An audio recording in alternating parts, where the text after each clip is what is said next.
എല്ലാ കൂട്ടുകാർക്കും പുതിയൊരു വീഡിയോയിലേക്ക് സ്വാഗതം. എൻ്റെ കുക്കിങ്ങും ദിനചര്യകൾക്കുമൊപ്പം നിങ്ങൾക്ക് ഉപകാരപ്പെടുന്ന ചില അറിവുകൾ പങ്കുവെക്കാനാണ് ഈ വീഡിയോ. പറയുന്ന കാര്യങ്ങൾ മാത്രം ശ്രദ്ധിക്കുക. വിഷ്വൽസ് ശ്രദ്ധിക്കേണ്ടതില്ല. എഡ്യൂക്കേഷണൽ പർപ്പസ് മാത്രം ഉദ്ദേശിച്ചുള്ള ഈ വീഡിയോ കല്യാണം കഴിച്ചവർ മാത്രം കാണാൻ ശ്രമിക്കുക. വീഡിയോ ഉപകാരപ്രദമാണ്, മറ്റുള്ളവരും അറിയേണ്ടതാണ് എന്ന് തോന്നുന്നുവെങ്കിൽ ഷെയർ ചെയ്ത് സപ്പോർട്ട് ചെയ്യാൻ മടിക്കരുത്. അപ്പോൾ നമുക്ക് വീഡിയോയിലേക്ക് കടക്കാം. ആദ്യ രാത്രിയിലെ റേപ്പിലൂടെ അവൾ എത്തിയത്. അതെ, വിവാഹം ഒരു പെൺകുട്ടിയെ തച്ചു ചതച്ചു കളഞ്ഞ ഒരു സംഭവം. അതേക്കുറിച്ചാണ് ഈ വീഡിയോയിൽ പറയുന്നത്. യഥാർത്ഥത്തിൽ നടന്ന സംഭവമായതുകൊണ്ട് തന്നെ പേര് വെളിപ്പെടുത്തുവാൻ നിർവാഹവുമല്ല. അപ്പോൾ നമുക്ക് വീഡിയോയിലേക്ക് കിടക്കാം. ബന്ധങ്ങളുടെ കാര്യത്തിൽ ക്രൂരതകൾ പലപ്പോഴും നാം കേൾക്കാറുണ്ട്, കൺമുൻപിൽ പലപ്പോഴും കാണാറുമുണ്ട്. മാതാപിതാക്കൾ മക്കൾ ബന്ധങ്ങളിൽ, സഹോദരി സഹോദരൻ ബന്ധങ്ങളിൽ, കാമുകി കാമുകൻ ബന്ധങ്ങളിൽ, ദാമ്പത്യത്തിലും ഇത് ചെറുതല്ല. ചിലപ്പോൾ ചില സംഭവങ്ങൾ ജീവിതകാലം മുഴുവൻ നീണ്ടു നിൽക്കുന്ന ആഘാതങ്ങളായി ഒരാളുടെ ജീവിതത്തിൽ പതിഞ്ഞു പോകുകയും ചെയ്യും.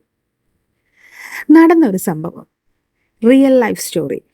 അതെ, അതാണ് ഇനി പറയുന്നത്.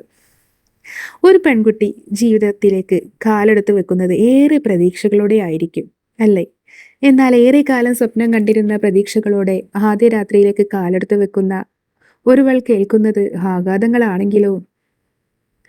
ഏതൊരു പെൺകുട്ടിയെയും പോലെ സ്വപ്നങ്ങളുടെ വിവാഹപ്പന്തലിലേക്ക് പിന്നീട് ആദ്യ രാത്രിയിലേക്കും കാലെടുത്ത് കുത്തിയ പെൺകുട്ടി, പിറ്റേന്ന് രാവിലെ ഹോസ്പിറ്റലിലേക്കും പോലീസ് സ്റ്റേഷനിലേക്കും നടക്കേണ്ടി വന്നവൾ. കഴുത്തിലെ എല്ലുകൾ വാരിയൊടുങ്ങി ക്രൂരമായി മർദ്ദിക്കപ്പെട്ട നിലയിലായിരുന്നു പെൺകുട്ടി.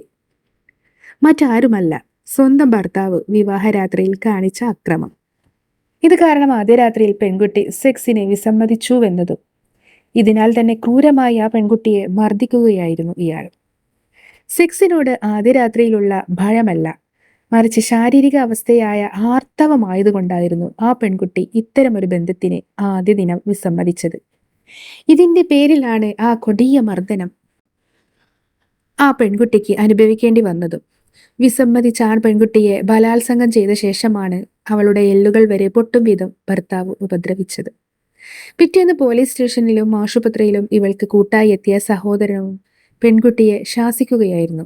വിവാഹശേഷം സ്ത്രീയിൽ എല്ലാവിധ അവകാശവും ഉണ്ടെന്നും അയാളുടെ ഇഷ്ടത്തിന് നിന്ന് കൊടുക്കാത്തതും കാരണമായുണ്ടായ ഈ സംഭവത്തിന് ഉത്തരവാദി പെൺകുട്ടിയാണ് എന്നായിരുന്നു അവളുടെ സഹോദരന്റെ കുറ്റപ്പെടുത്തൽ. വിവാഹശേഷമെങ്കിലും സ്ത്രീയുടെ സമ്മതമില്ലാതെ, അഥവാ ഉദയകക്ഷി സമ്മതമില്ലാതെ നടത്തുന്ന സെക്സും ബലാത്സംഗം തന്നെയാണെന്ന് നിയമപരിജ്ഞാനത്തിൽ ഒതുങ്ങി നിൽക്കില്ല. അതിനാൽ ഇത്തരം കാട്ടിക്കൂട്ടലുകൾ നിങ്ങളുടെ പങ്കാളിയിൽ അടിച്ചേൽപ്പിക്കാതിരിക്കുക. പൂർണ്ണ സമ്മതത്തോടെയും താല്പര്യത്തോടെയും സഹകരണത്തോടെയും മാത്രം ആദ്യ രാത്രി ആവട്ടെ പിന്നീടുള്ള ദിനങ്ങളാവട്ടെ നിങ്ങളുടെ ദാമ്പത്യം അതുപോലെ സെക്സ് ജീവിതവും ആരംഭിക്കാവൂ.